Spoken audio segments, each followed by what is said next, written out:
The biggest foreign investment deal in Indian aviation space may be headed for a crash landing. Despite the best efforts by Aviation Minister Jeet Singh, the jet Etihad deal is unlikely to take off, at least in its current form, with questions now being raised on every aspect of the transaction, including the bilateral air traffic deal with Abu Dhabi. The rift within the government is already showing. The Cabinet Secretary today held a meeting with top officials, the Aviation and Defence Ministries, along with SEBI executives.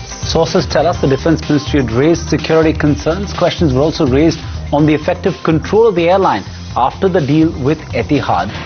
If you look at this deal, it's very transparent. It's good for both sides. Indian aviation gains a lot, passengers gain a lot, and country gains a lot because of our relationship with UAE and improving the trade and bilateral everything. So therefore it's a very good deal. I don't expect it to run into problems. So PMO has sought clarifications from you, from Commerce Ministry, Industry Ministry. Is PM trying to wash its hand off the deal, and or he's only trying to make sure that every MP's concerns are addressed, which we'll address. Now the bilaterals are going to Cabinet as well. Generally they don't go. Do you think that was there a need for bilaterals to go, the India-Abu Dhabi bilaterals to go to Cabinet at all? Well, generally ASAs go to the Cabinet, and that's also post facto mostly. And yes, Civil Aviation Ministry is authorized to sign these MOUs. But if Prime Minister wants it to take to Cabinet for more transparency, for more discussion, he has the authority.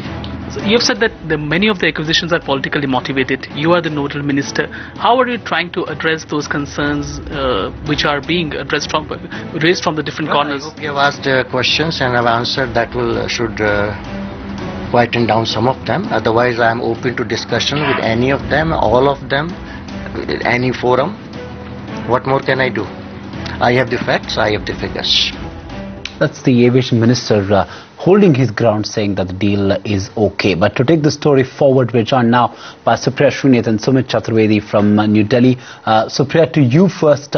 Obviously, the Prime Minister's office has been dragged into this entire controversy, and in a very uncharacteristic move, the PMO has issued two statements saying that there has been no U-turn, and almost making it sound as if what's the fuss all about? Oh yes, absolutely. I mean, I think you've got the story bang on. The PMO actually saying that we have nothing to do anything at all with the Jet Etihad deal. They're trying to differentiate between the bilateral air accord, and I'm going to come to that in just a bit. The Prime Minister's office essentially saying that the Jet Etihad deal is a private deal between two private entities. It is going to be dealt with the law of the land and with the FDI policy that's in place. Some complaints have been received. Those have been, as per routine, addressed to various departments, which include MCA, which include Commerce, which include the Department of Economic Affairs. Security concerns raised by some of the letters, like Subramanian Swamy or a Jaswant Singh or a Gurudas Das Gupta, have been sent to the Cabinet Secretary, and I think Sumit is going to talk about that meeting which held place a little while back in the Cabinet Secretariat. But the Prime Minister's office making mincing no words when it says it has nothing to do with the Jet Etihad deal. And what is this fuss really all about? In fact, the Prime Minister's office then goes on to elaborate how it wanted the cabinet note to be prepared on the bilateral accord between India and Abu Dhabi, and how that was deferred, and that was actually reviewed by an interministerial group which was headed by P. Chidambaram. So the Prime Minister's office essentially saying we have nothing to do with the Jet Etihad deal. Now many people who are political observers believe that the Prime Minister is here trying to wash his hands in terms of not appearing to be opposing a big ticket deal. This would have been the biggest FDI deal. Of course, there are many hinges and many ifs and buts before this deal does go through. It has already been stalled by SEBI. It has already been stalled by FIPB. The shareholders agreement needs to be worked upon. But at this stage, the Prime Minister's office almost seems to be suggesting that why or not will we get involved with the deal with the two private parties involved. This is something that the Industry Department or MCA or even Aviation Ministry needs to allude over, and not the Prime Minister's office. They go on to say there is no U-turn on bilateral agreement, and media reports suggesting that are actually wrong. So it's a very uncharacteristic move, a very aggressive statement coming. It's a 15-pointed statement, and if my memory doesn't fail me, it's 1268 worded press release, the longest that I have seen in the Prime Minister's office from a very, very long time. Right, of course, you also had, Supriya, the Cabinet Secretary that chaired a meeting of secretaries to discuss the concerns around this particular deal. Sumit is standing by with an update. Tell us, Sumit, what was the outcome of this meeting?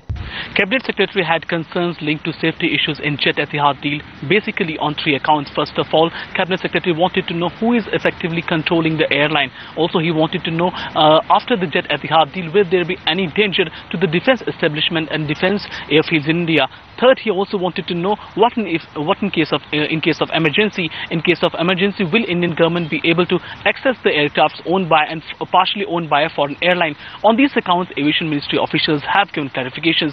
They have tried to explain that Etihad is a long-term Indian investor and it is present in India since 1988. Etihad has committed $50 billion of investments in Indian infrastructure sectors.